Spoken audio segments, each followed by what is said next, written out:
आम्ही या जगामध्ये पाहतो की खूप वेळा आमच्यामध्ये भरपूर काही असे त्रास, भरपूर काही संकट आणि भरपूर काही असे घटना घडतात की त्या घटनांमध्ये आम्हाला सामोरे जावे लागतं. आणि आम्हाला एक आशा आहे ख्रिस्ती व्यक्तींना आणि ख्रिस्ती विश्वासाला, की आमचा प्रभू आमची प्रार्थना दरवेळी ऐकत असतो. असं नाही की तो इग्नोर करतो, पण प्रार्थना ऐकतो, पण त्याच्या अगोदर तो आम्हाला रिप्रेझेंट करत असतो, रिकव्हर करत असतो, की आम्ही कदाचित त्याच्याबरोबर चालू, अधिकाधिक आम्ही संपर्कात येऊन त्याच्याशी प्रेमाने आणि त्याच्याबरोबर आमच्या प्रभू संगती प्रेमाने आम्ही वागू. पण आम्हाला एक स्तोत्र करता जो पहिलं स्तोत्र आहे, त्यामधून आम्हाला वाचण्यास सुंदर मिळतं, की पहिलं स्तोत्र वाचूया आपण. जो पुरुष दुर्जनांच्या मसलतीने चालत नाही, पापी जनांच्या मार्गात उभा राहत नाही आणि निंदकांच्या बैठकीत बसत नाही, तर परमेश्वराच्या नियमशास्त्रात रमतो, त्याच्या नियमशास्त्राचे रात्रंदिवस मनन करीतो, तो धन्य. जे झाड पाण्याच्या प्रवाहाजवळ लावलेले असते, जे आपल्या हंगामी फळ देते, ज्याची पाने कोमेजत नाहीत, अशा झाडासारखा तो आहे. आणि जे काही तो हाती घेतो ते सिद्धीस जाते. दुर्जन तसे नाहीत, ते वाऱ्याने उडून जाणाऱ्या भुशासारखे आहेत. यामुळे दुर्जन न्यायसमयी टिकावयाचे नाहीत, पापीजन नीतिमानांच्या मंडळीत उभे राहावयाचे नाहीत. कारण नीतिमानांचा मार्ग परमेश्वराला अवगत असतो, पण दुर्जनांचा मार्ग नष्ट होतो. हे स्तोत्र इतकं सुंदर आहे की ह्यामध्ये आम्ही आजकाल ज्या आपल्या जगामध्ये ज्या होणाऱ्या घटना आहेत, म्हणजे पहिल्या 3 वचनामध्ये असं लिहिलेलं आहे की आशीर्वाद पुरुषांचं वर्णन केलेलं आहे त्याच्यामध्ये, की तो एकतर दुर्जनांच्या मसलतीत चालत नाही आणि पापी जणांच्या मार्गात उभा राहत नाही आणि निंदकांच्या बैठकीत बसत नाही. म्हणजे इतका तो धन्य आहे की मला फक्त आणि फक्त माझ्या देवाचं काम पुढे न्यायचं आहे. माझ्या देवाने मला सोपवलेलं काम मला पुढे न्यायचं आहे. माझा येशू ख्रिस्त माझ्यासाठी या जगात आला. त्यांनी जे या जगामध्ये येऊन जे देवाचं काम केलेलं आहे, ते काम आता येशू ख्रिस्तानी माझ्यावर सोपवलेलं आहे. आणि ते मला आता पुढे न्यायचं आहे, तर मला ह्या जगिक गोष्टींची काहीच गरज नाहीये. आणि आज आम्हाला एक किस्सा घालून दिलेला आहे येशू ख्रिस्तानी, की सुंदर आहे वचन. योहान शुभवर्तमानाचा 5वा अध्याय 30 वचन असं लिहिलंय, की मला स्वतःहून काही करता येत नाही. जसे मी ऐकतो तसा न्याय निवाडा करीतो आणि माझा निवाडा यथार्थ आहे. कारण मी स्वतःच्या इच्छेप्रमाणे नव्हे, तर ज्याने मला पाठविले त्याच्या इच्छेप्रमाणे करावयास आलो आहे आणि करावयास पाहतो. आणि हे येशू ख्रिस्ताचं सुंदर वचन आणि येशूविषयी देण्यास येणारी साक्ष, की त्या येशू ख्रिस्ताला पण तो म्हणत आहे की मी या जगात आलोय, पण माझ्या इच्छेप्रमाणे नाही, पण स्वर्गीय पित्याच्या इच्छेप्रमाणे करण्यास आलो आहे. आणि आज आम्हाला एक किस्सा घालून दिलेला आहे की येशू ख्रिस्ताने देवाजवळ प्रार्थना देखील केलेली आहे, की तू जसं मला या जगात पाठवलेलं आहेस तुझं कार्य करण्यासाठी, आता माझी वेळ इथून निघून चाललेली आहे, पण याच्या पुढे मी ह्या लोकांना जगात पाठवत आहे, म्हणजे शिष्यांना, की जेणेकरून ते लोक ही सेवा पुढे नेतील. आज आम्हाला पण एक हा किस्सा आणि आम्हाला एक सुंदर असा एक आदर्श आमच्या डोळ्यासमोर येतो, की येशू ख्रिस्त. आज आम्ही प्रत्येक गोष्टीमध्ये कितीतरी मागे पडलेलो असो किंवा कितीतरी आम्ही दुःखात किंवा संकटात असो, आम्ही ख्रिस्ती आहोत, विश्वासणारे आहोत, पण तरी देखील आम्ही मानवी स्वभावात आहोत. मानवी स्वभाव हा पाप प्रवृत्त करण्यास एकदम एक्सपर्ट आहे पूर्णपणे. पण आम्हाला ते ठेचण्यासाठी जो आत्मिक स्वभाव, जो प्रभू येशू ख्रिस्ताने आम्हाला जो पवित्र आत्मा दिलेला आहे, जेव्हा आम्ही येशू ख्रिस्ताला आमचा तारणारा आमचा प्रभू म्हणून स्वीकारतो, तेव्हा आम्हाला प्रभू येशू ख्रिस्त आम्हाला आत्मा देतो, पवित्र आत्मा. तो पवित्र आत्मा आम्हाला प्रत्येक वेळी गायडन्स करत असतो. प्रत्येक वेळी आम्ही जेव्हा जेव्हा आमचे पाऊल कुठे चुकीच्या मार्गावर जात असतील, तेव्हा पवित्र आत्मा आम्हाला वचनाद्वारे मार्गदर्शन करीत असतो. पण असं नाही की आम्ही फक्त बसून फक्त देवाची प्रार्थना करणं गरजेचं आहे. प्रार्थना तर 100% करायचीच आहे, पण त्या अगोदर पण प्रार्थनेद्वारे वचनामध्ये जाणं आम्हाला मूळ गरजेचं आहे. कारण देवाचं वचन, देवाचा शब्द म्हणजे काय? हे वचन आहे. जे वचन उत्पत्तीपासून ते प्रगटीकरणपर्यंत दिलेलं आहे देवानी. ते वचन म्हणजे देवाचा शब्द आहे. तो शब्द जेव्हा देवाचा आम्ही ऐकतो, त्या वचनाद्वारे जेव्हा आम्ही चालण्याचा प्रयत्न करतो, तेव्हा मला अधिकाधिक अधिकाधिक उभारी येते. आणि जे लोक नुकतेच ख्रिस्ती किंवा नवीनच ख्रिस्तामध्ये आलेले आहेत किंवा नवीनच त्यांना ख्रिस्ता कळलेला आहे, ते लोक काय एक निर्या दुधाची अपेक्षा, म्हणजे एक बालक आहेत, की त्यांना अजून त्या वचनामध्ये वाढणं गरजेचं आहे. आणि हे करणं म्हणजे ख्रिस्ती लोकांना खूप गरजेचं आहे. जेव्हा आमच्या चर्चमध्ये कित्येक जण नवीन येतात, जेव्हा आमचे नवीन मेंबर्स येतात किंवा नवीन नातेवाईक येतात ज्यांना ख्रिस्त माहीत झालेला असतो आणि त्यांनी पूर्णपणे ख्रिस्तावर विश्वास ठेवलेला असतो सुवार्ता सांगून, तेव्हा ते लोक जेव्हा येतात त्या लोकांना हे वचन सांगून त्यांची अधिकाधिक प्रौढी करणं गरजेचं आहे. आणि आज आमच्या या जीवनामध्ये आम्ही जगत असताना पूर्णपणे आम्हाला काय करायचंय, पूर्ण ते दुर्जन नाहीसं होऊन पापी जनांच्या मध्ये न बसून जिंदगाच्या बैठकीत न बसून आम्हाला फक्त आमची बैठक कोणती, तर आमची मंडळी. आमची बैठक कोणती, तर माझ्या प्रभूसमोर बसणं, माझ्या प्रभूसमोर येऊन त्याने जे माझ्यावर केलेले उपकार त्यांचा उतराई मी कसं होणं आणि त्याला धन्यवाद कसं देणं.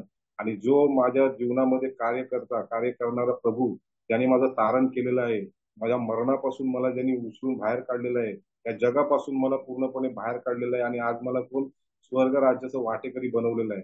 आज स्वर्गाचं नागरिकत्व आम्हाला दिलेलं आहे. त्या प्रभूला आम्ही धन्यवाद देणं किती गरजेचं आहे.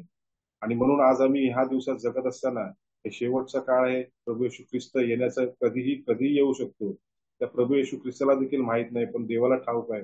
पण तो प्रभू येशू ख्रिस्त येईपर्यंत जो ग्रेस पिरियड आहे, त्या पिरियड मध्ये आम्हाला त्याची सुवार्ता सांगणं गरजेचं आहे. त्याने आमच्यावर दिलेलं काम सोपवलेलं आहे. ते काम आम्हाला पुढे पुढे नेणं गरजेचं आहे. म्हणून आम्हाला एक गोष्ट कळते की धन्य तो पुरुष जो दुर्जनांच्या मसलतीने चालत नाही, पापी जनांच्या मार्गात पाऊल टाकत नाही आणि उभा राहत नाही आणि निंदकाच्या बैठकीत बसत नाही. परत 4 ते 6 वचनामध्ये दुर्जनांचं वृत्तांत आहे. त्याच्यामध्ये असं लिहिलंय की ते वाऱ्याने उडून जाणाऱ्या भुशासारखे आहेत. त्यामुळे ते न्यायसमयी टिकावायचे नाहीत. नीतिमानांच्या मंडळीत उभे राहावायचे नाहीत. त्यांचा मार्ग नष्ट होतो. आणि त्यांना दुर्जन का म्हटलंय, कारण ते अवज्ञा करणारे आहेत आणि देवाच्या इच्छेप्रमाणे न वागणारे आहेत. अनुवादाच्या पुस्तकामध्ये 11वा अध्याय 26-29 मध्ये आज्ञापालन आणि आशीर्वाद आणि अवज्ञा आणि शाप हे 2 गोष्टी परमेश्वराने दिलेल्या आहेत.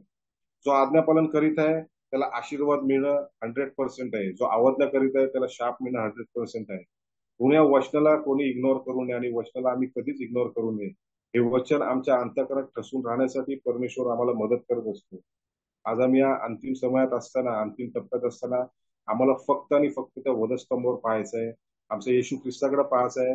ज्या येशू ख्रिस्ताने आमच्यासाठी त्या वधस्तंभावर जे मरण सोसलं, त्या येशू ख्रिस्ताने त्या वधस्तंभावर आमच्यासाठी ते रक्त वाहिलं.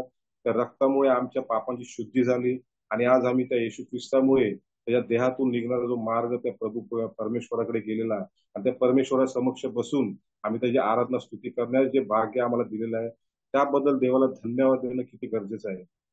आज आम्ही मागे वळून आमचं आयुष्य पाहिलं तर कितीतरी घाणेरडं होतं. म्हणजे आम्ही दुर्जनामध्ये होतो. पण ते येशू ख्रिस्ताने, त्या देवाने येशू ख्रिस्ताद्वारे आज आम्हाला काय बाजूला केलेलं आहे. आम्ही अशी अनेक उदाहरणं पाहतो जुन्या करारामध्ये. ते पुरुष किती धन्य असतील. योसेफाचं उदाहरण आहे, मोशेचं उदाहरण आहे, दाविदाचं उदाहरण आहे, एलियाचं उदाहरण आहे.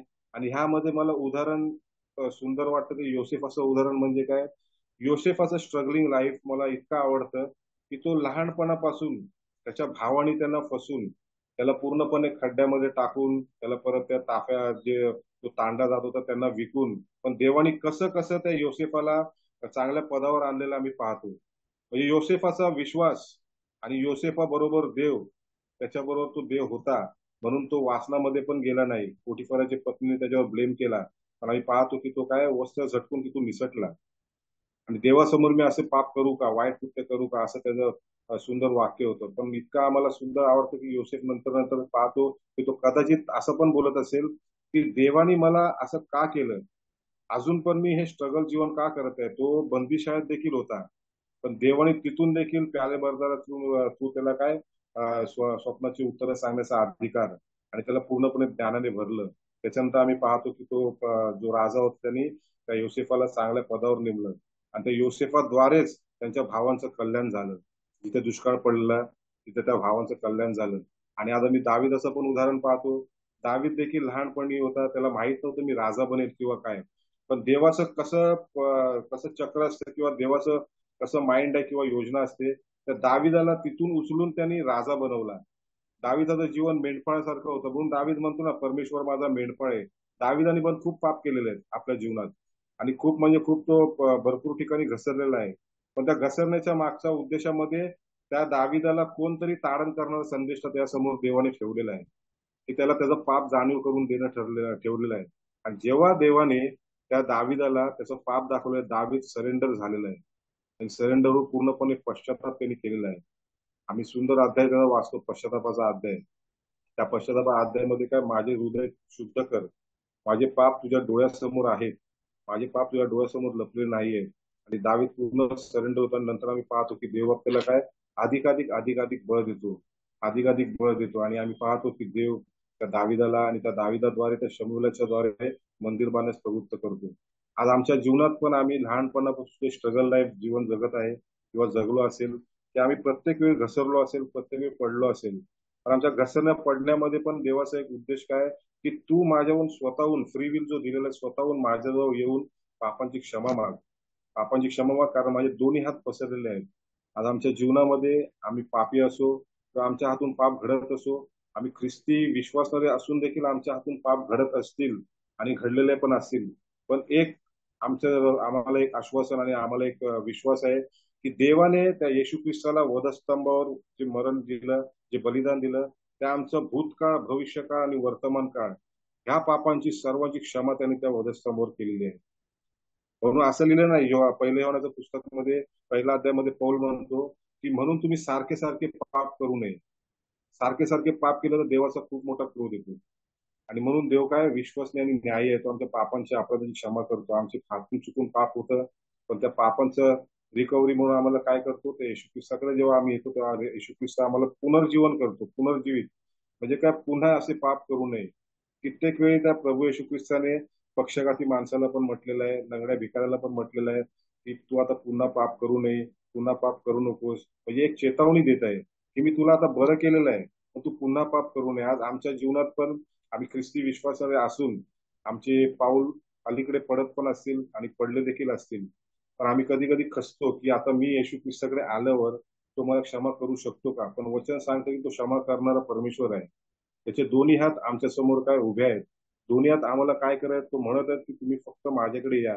आणि त्यात बघा, मला एक गोष्ट सुंदर आवडते की आम्ही ज्या परिसरात राहतो किंवा ज्या घरामध्ये राहतो, त्या घरामधून ते परमेश्वर किती आमचा लांब आहे आम्ही हा विचार करतो, पण तो आमच्या जवळ असतोय लक्षात ठेवा.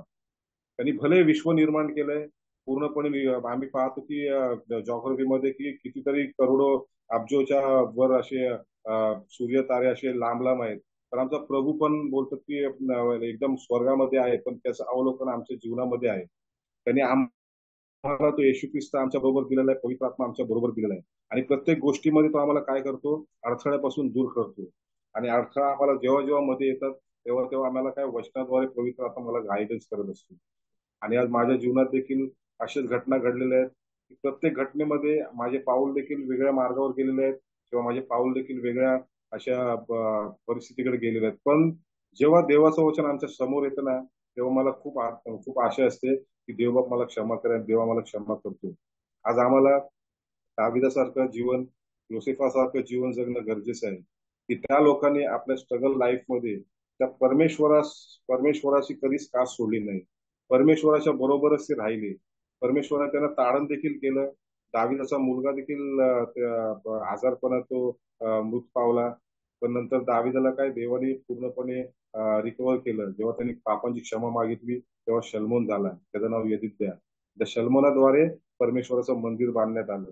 आज आमच्या हृदयात परमेश्वराचं मंदिर बांधण्याची जागा आम्ही करत आहोत का. आमच्या हृदयात, हृदय हे परमेश्वराचं मंदिर आहे, त्या परमेश्वराला आम्ही प्रथम स्थान देत आहोत का. येशू ख्रिस्ताला मी प्रथम स्थान देत आहोत का. कारण आमच्या जीवनचर्यामध्ये आम्ही पाहतो की सकाळी उठलो की आम्ही आंघोळ करतो, निघतो, कामावर जातो, संध्याकाळी तो थकतो, थोडा वेळ काय बायबल घेतो, वाचतो, पण निघतो. पण आमच्या सकाळपासून ते रात्रीपर्यंत आम्ही देवाला किती वेळ देत आहोत हे जेव्हा मी कॅल्क्युलेट करेल तर आम्हाला अक्षरशः आमची लाज वाटेल. कारण देवाने पूर्ण आयुष्य, पूर्ण त्यांनी स्वर्गातलं सर्व जीवन सोडून तो येशू ख्रिस्ताला त्यांनी पाठवलं आमच्यासाठी या जगात. कारण रक्तात जीवन आहे, ते जीवन त्यांनी आम्हाला दिलेलं आहे. आणि इतकं प्रेमळ देव, इतका प्रेमळ स्वभावाचा देव, इतका मंदक्रोध देव, तो आमच्यावर प्रीती करणारा देव, त्या देवाला आम्ही कसं सरेंडर व्हावं, त्या देवाला आम्ही कसा धन्यवाद द्यावा, त्या देवाला आम्ही कसा एकदम पूर्णपणे लीन व्हावं, नतमस्तक व्हावं. येशू ख्रिस्त सुंदर उदाहरण आहे की तो शिष्यांचे पाय धुतो.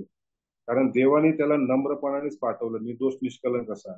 येशू ख्रिस्ताने आपल्या जीवनामध्ये, आपल्या 30 वर्षाच्या काळामध्ये त्यांनी फक्त आणि फक्त काय केलेलं आहे, प्रेम, दया दाखवलेली आहे. त्याला कधीच राग, फक्त एकदाच त्याला राग आला, ते पण कधी राग आला, जेव्हा मंदिरामध्ये गैरव्यापार चालू होता तेव्हा. तुम्ही माझ्या देवाच्या घरामध्ये काय चालवलं आहे, हा बाजार कोणता चालू आहे, तेव्हाच त्याला राग आला. पण येशू ख्रिस्ताचं जीवन आम्ही पाहिलं तर त्याने प्रेमाने सर्वांना जिंकलेलं आहे, प्रेमाने सर्वांची देखरेख केलेली आहे, प्रेमाने. आणि त्याचा एकच उद्देश की मी इथे आलेलो आहे काय माझी इच्छेप्रमाणे नाही, पण देवाची इच्छा पूर्ण करण्यास. कारण देवाचं राज्य सांगण्यास, देवाचं राज्य जवळ आलं आहे. कारण देवाची अशी इच्छा आहे कोणाचाही नाश न व्हावा.